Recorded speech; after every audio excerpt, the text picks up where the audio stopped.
السلام علیکم ناظرین، آپ دیکھ رہے ہیں سیاست ٹی وی پر عالمی خبرنامہ۔ میں ہوں ناظمہ۔ سب سے پہلے نظر ڈالتے ہیں ہیڈ لائنز پر۔ عبوری حکومت جمہوری اداروں میں اصلاحات کے بعد آزادانہ و منصفانہ انتخابات کروائے گی۔ بنگلہ دیش کے سربراہ محمد یونس نے عالمی برادری کے لیے جاری کیا بیان۔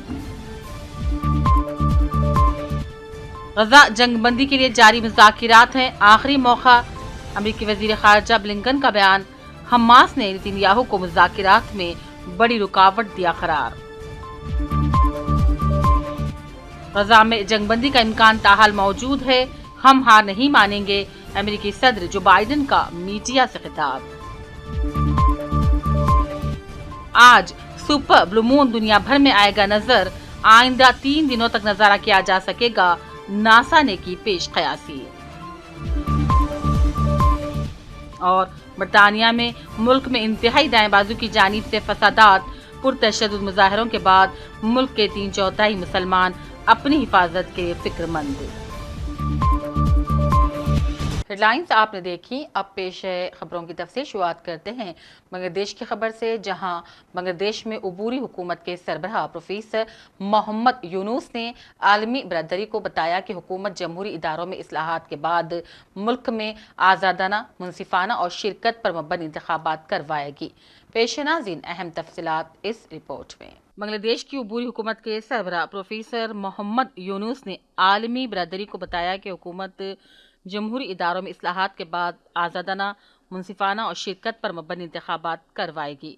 پروفیسر یونس نے 60 سے زائد غیر ملکی سفارتکاروں اور بین الاقوامی تنظیموں کے نمائندوں کے ساتھ پہلی باضابطہ ملاقات کی۔ بنگلہ دیش میں پرتشدد مظاہروں میں سینکڑوں اموات کے بعد وزیر اعظم شیخ حسینہ مستعفی ہو کر ہندوستان مفرور ہو گئی ہیں، جس کے بعد نوبل انعام یافتہ ماہر اقتصادیات محمد یونس نے 8 اگست کو پیرس سے ڈھاکہ پہنچنے کے بعد ملک کی نگران حکومت کے سربراہ کے طور پر عہدے کا حلف اٹھا لیا۔ ڈھاکہ سے شائع ہونے والے روزنامہ دی ڈیلی اسٹار کے مطابق محمد یونس نے کہا، عبوری حکومت اصلاحات کے ایک سلسلے کے بعد ملک کو نئے انتخابات کے لیے تیار کرے گی۔ انہوں نے کہا، جیسے ہی ہم الیکشن کمیشن، عدلیہ، سول انتظامیہ، سیکورٹی فورسز اور میڈیا میں اہم اصلاحات کرنے کا اپنا مینڈیٹ مکمل کر لیں گے، ہم آزادانہ اور منصفانہ شرکت والے انتخابات کا انعقاد کروائیں گے۔ انہوں نے کہا، الیکشن کمیشن، عدلیہ، سول انتظامیہ، سیکورٹی فورسز اور میڈیا میں اہم اصلاحات کرنا عبوری حکومت کا مینڈیٹ ہے، اور اس وقت عبوری انتظامیہ کے سب سے بڑا مسئلہ قانون کا نفاذ ہے، کیونکہ 6 اگست کو شیخ حسینہ کی حکومت کے خاتمے کے ایک دن بعد ملک کے 1.5 لاکھ پولیس افسران ہڑتال پر چلے گئے تھے۔ بہت سے پولیس افسران کو نئی انتظامیہ اور طلباء تحریک کی جانب سے انتقام اور سزا کا خوف تھا، کیونکہ پولیس نے مظاہرے ختم کرنے کے لیے بے رحمانہ قوت استعمال کی تھی۔ ہڑتال پر جانے والے زیادہ تر پولیس اہلکار نئی حکومت کے ساتھ مذاکرات کے بعد گزشتہ ہفتے کام پر لوٹ آئے تھے۔ چیف ایڈوائزر محمد یونس نے کہا، میں نے ایک ایسے ملک کا کنٹرول سنبھالا ہے جو کئی لحاظ سے مکمل تباہ ہو گیا ہے۔ اقتدار میں رہنے کے لیے شیخ حسینہ کی آمریت نے ملک کے ہر ادارے کو تباہ کر دیا ہے۔ انہوں نے کہا، مسلح افواج قانون نافذ کرنے والے اداروں کی مدد جاری رکھیں گی جب تک کہ صورتحال یقینی نہ ہو جائے۔ محمد یونس نے تمام ممالک کے ساتھ دوستانہ تعلقات کو فروغ دینے کا وعدہ کیا اور ان سے تعاون کی بھی درخواست کی۔ انہوں نے بین الاقوامی انسانی اور انسانی حقوق کے قانون کو برقرار رکھنے، بین الاقوامی علاقائی اور 2 طرفہ معاہدوں کی پاسداری کا بھی وعدہ کیا۔ بیورو رپورٹ، سیاست ٹی وی۔ اسرائیلی فوج کی جانب سے غزہ میں صحافیوں پر حملہ کیا گیا اور خان یونس میں کوریج کرنے والے صحافیوں پر صہیونی فوجیوں نے براہ راست گولیاں چلا دی۔ اسرائیلی فوج نے ایک خاتون صحافی کو کمر میں گولی مار کر زخمی کر دیا، دیگر صحافیوں نے بھاگ کر اپنی جانیں بچائیں۔ غزہ کے مختلف علاقوں میں اسرائیلی بمباری سے 25 فلسطینی شہید اور متعدد زخمی ہو گئے ہیں، تو دوسری جانب القسام بریگیڈ نے اسرائیلی قافلے پر حملے کی ویڈیو جاری کر دی اور فلسطینی مزاحمتی تنظیم کی جانب سے حملے میں متعدد اسرائیلی فوجیوں کی ہلاکت کا دعویٰ کیا۔ جنوبی لبنان میں اقوام متحدہ کی گاڑی کے نزدیک دھماکے میں 3 UN اہلکار زخمی بھی ہو گئے۔ حماس نے اعلان کیا ہے کہ اسرائیلی وزیر اعظم نتن یاہو نے غزہ میں جنگ بندی اور قیدیوں کے تبادلے کے معاہدے کی راہ میں رکاوٹیں کھڑی کر دی ہیں۔ تاہم نتن یاہو نے مذاکرات کے بارے میں سنجیدگی کا اظہار کیا ہے۔ پیش ناظرین تفصیلات اس رپورٹ میں۔ حماس نے اعلان کیا ہے کہ اسرائیلی وزیر اعظم نتن یاہو نے غزہ میں جنگ بندی اور قیدیوں کے تبادلے کے معاہدے کی راہ میں رکاوٹیں کھڑی کر دی ہیں۔ حماس کی جانب سے دیے گئے بیان میں کہا گیا ہے کہ نتن یاہو نے امریکہ، مصر اور قطر کی ثالثی میں غزہ جنگ بندی اور قیدیوں کے تبادلے کے لیے ہونے والے مذاکرات میں نئی شرائط عائد کر کے معاہدے تک پہنچنے سے روکا ہے۔ یہ بھی کہا گیا ہے کہ نتن یاہو نے شرائط کے ساتھ ثالثی کرنے والے فریقین کو مشکل میں ڈال دیا ہے۔ نتن یاہو نے غزہ کی جانب مستقل جنگ بندی اور جامع انخلا کو مسترد کر دیا ہے، جبکہ تل ابیب انتظامیہ کا اصرار ہے کہ ننتظم کوریڈور پر قبضہ جاری رکھا جائے، جو غزہ کو 2 حصوں میں تقسیم کرتا ہے۔ حماس کے بیان میں کہا گیا ہے کہ قیدیوں کے تبادلے کے حوالے سے بعض دیگر موضوعات بھی نئی تجویز میں شامل ہیں۔ ہم نتن یاہو کو ثالثیوں کی کوشش میں رکاوٹ ڈالنے، معاہدے تک پہنچنے سے روکنے اور جانوں کے ضیاع کے لیے مکمل طور پر ذمہ دار ٹھہراتے ہیں۔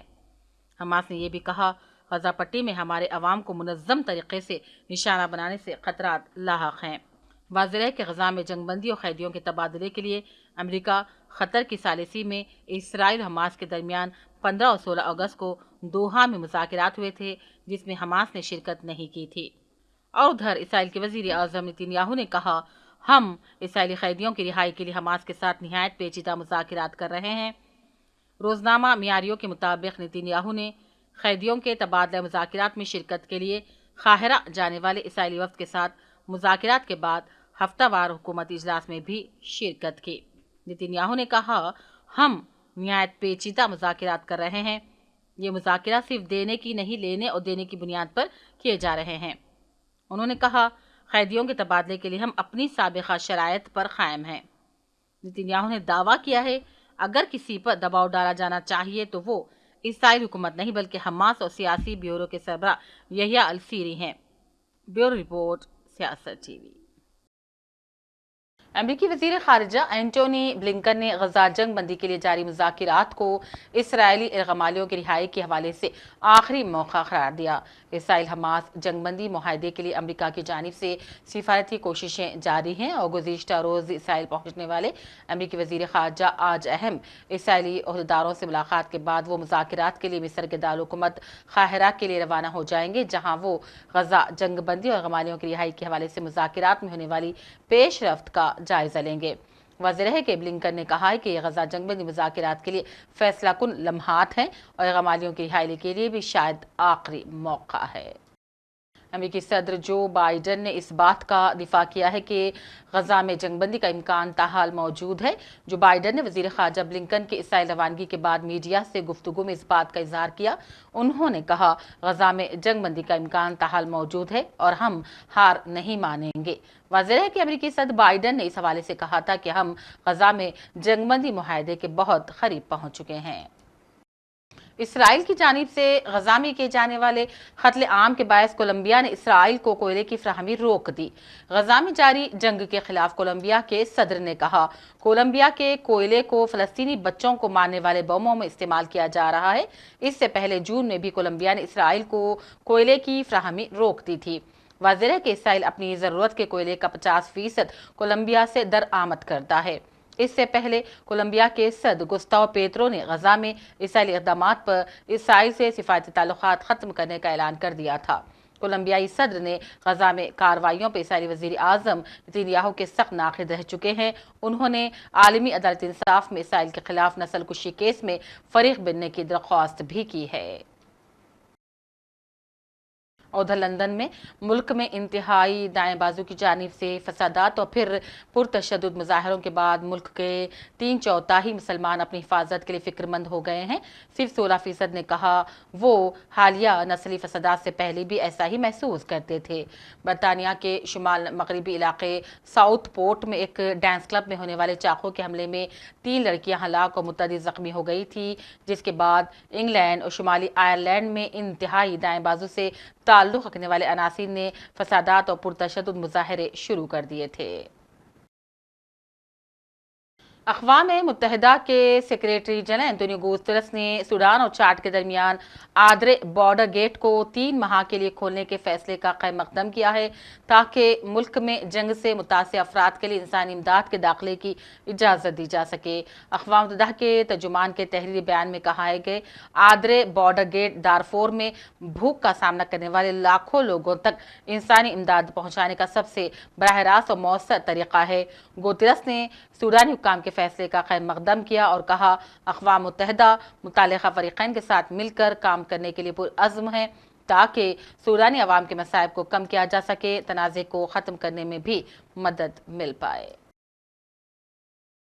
روس کے پراسیکیوٹر جنرل نے کہا اس نے امریکی فلم سٹار جارج کلونی اور ان کی انسانی حقوق کی وکیل اہلیہ عمل کی جانب سے شروع کردہ فاؤنڈیشن پر روس میں پابندی لگا دی ہے۔ اس نے اپنے بیان میں کہا کلونی فاؤنڈیشن برائے انصاف کی سرگرمیوں کو ہمارے ملک کی سرزمین پر ناپسندیدہ قرار دیا گیا ہے۔ یہ تنظیم دراصل روس کو بدنام کرنے کے لیے وسیع پیمانے پر کام کرتی ہے اور جھوٹے محب وطن افراد اور کالعدم دہشت گرد انتہا پسند گروہوں کے اراکین کی فعال طور پر حمایت کرتی ہے۔ روسی پراسیکیوٹر جنرل کا دفتر ہالی ووڈ کے کارکنان کی فنکارانہ صلاحیتوں کو سراہتا ہے۔ اس کے عنوان سے بیان میں کہا کہ انسانی ہمدردی کے خیالات کی آڑ میں یہ انصافی جنگجو اعلیٰ ترین روسی حکام کے خلاف مجرمانہ تحقیقات میں بھی مصروف ہیں۔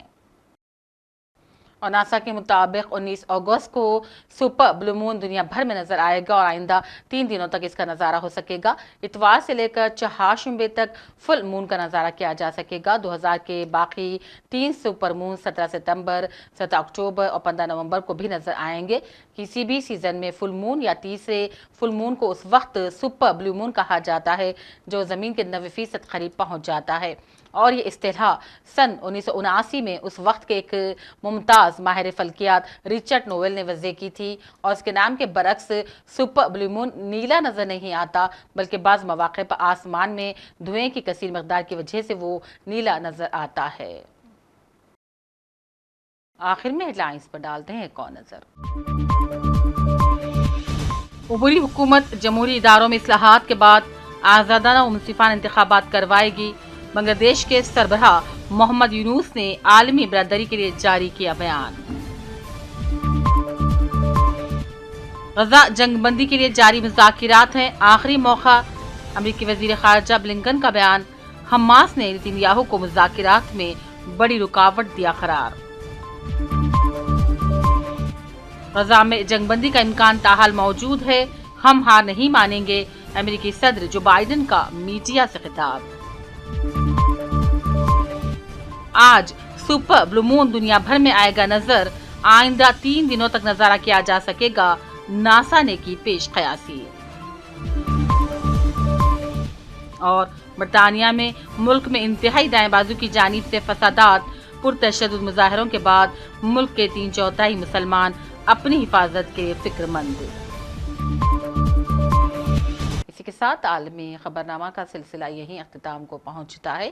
پوری ٹیم کے ساتھ دیجیے اجازت اور دیکھتے رہیے سیاست ٹی وی۔ اللہ حافظ۔